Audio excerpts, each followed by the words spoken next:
हरे कृष्ण।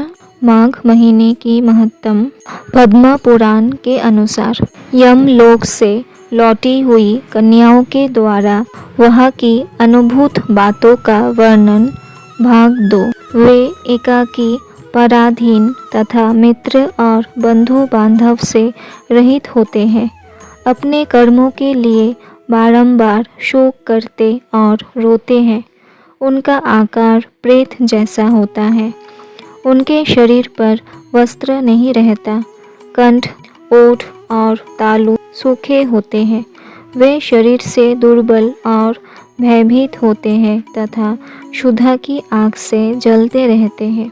वलुन्मत्त यमदूत किन्हीं किन्हीं पापी मनुष्यों को चित सुलाकर उनके पैरों में संकल बांध देते हैं और उन्हें घसीटते हुए खींचते हैं। कितने ही दूसरे जीव ललाट में अंकुश चुभाए जाने के कारण क्लेश भोगते हैं। कितनों की वही पीठ की ओर घुमाकर बांध दी जाती और उनके हाथों में कील ठोक दी जाती है। साथ ही पैरों में बेड़ी भी पड़ी होती है।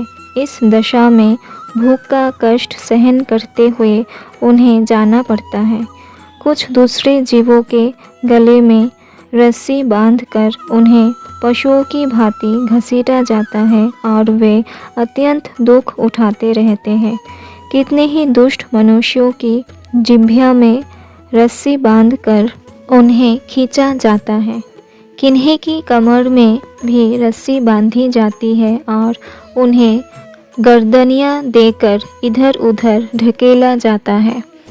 यमदूत किन्हीं की नाक बांधकर खींचते हैं और किन्हीं के गाल तथा ओठ छेद कर उनमें रस्सी डाल देते और उन्हें खींचकर ले जाते हैं। तपे हुए सिकचों से कितने ही पापियों के पेट छीदे होते हैं। कुछ लोगों के कानों और ढोड़ियों में छेद करके उनमें रस्सी डालकर खींचा जाता है। किन्हीं के पैरों और हाथों के अग्रभाग काट लिए जाते हैं। किन्हीं के कंठ, ओठ और तालुओं में छेद कर दिया जाता है। किन्हीं किन्हीं के अंडकोश काट जाते हैं और कुछ लोगों के समस्त अंगों की संधियां काट दी जाती है। किन्हीं को भालों से छेदा जाता है। कुछ वानों से घायल किए जाते हैं और कुछ लोगों को मदगरों तथा लोहे के डंडों से बारंबार पीटा जाता है और वे निराश्रय होकर चीखते चिल्लाते हुए इधर उधर भागा करते हैं। प्रज्वलित अग्नि के समान कांति वाले भांति भांति के भयंकर औरों और भिंदी पालों से उन्हें विदीर्ण किया जाता है और वे पापी जीव पीप तथा रक्त बहाते हुए घाव से पीड़ित होते और कीड़ों से डसे जाते हैं। इस प्रकार उन्हें विवश करके यमलोक में ले जाया जाता है।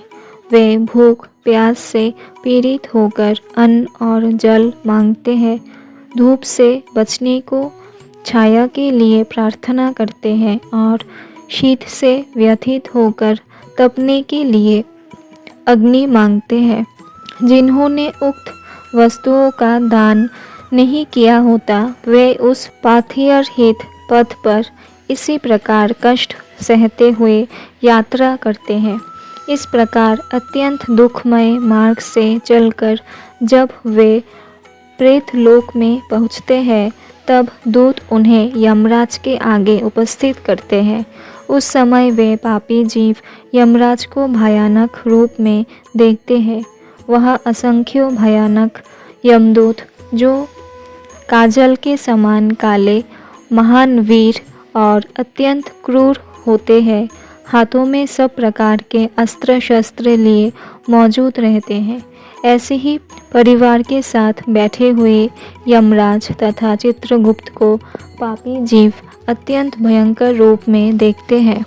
उस समय भगवान यमराज और चित्रगुप्त उन पापियों को धर्मयुक्त वाक्यों से समझाते हुए बड़े जोर जोर से फटकारते हैं। वे कहते हैं, ओ खोटे कर्म करने वाले पापियों, तुमने दूसरों के धन हड़प लिए हैं और सुंदर रूप के घमंड में आकर पराई स्त्रियों के साथ व्यभिचार किया है। मनुष्य अपने आप जो कुछ कर्म करता है उसे स्वयं ही भोगता है। फिर तुमने अपने ही भोगने के लिए पाप कर्म क्यों किया और अब अपने कर्मों की आग में जलकर इस समय तुम लोग संतप्त क्यों हो रहे हो। भोगो अपने उन कर्मों को, इसमें दूसरे किसी का दोष नहीं है। ये राजा लोग भी अपने भयंकर कर्मों से प्रेरित हो मेरे पास आए हैं। इन्हें अपनी खोटी बुद्धि और बल का बड़ा घमंड था। अरे ओ दुराचारी राजाओं, तुम लोग प्रजा का सर्वनाश करने वाले हो।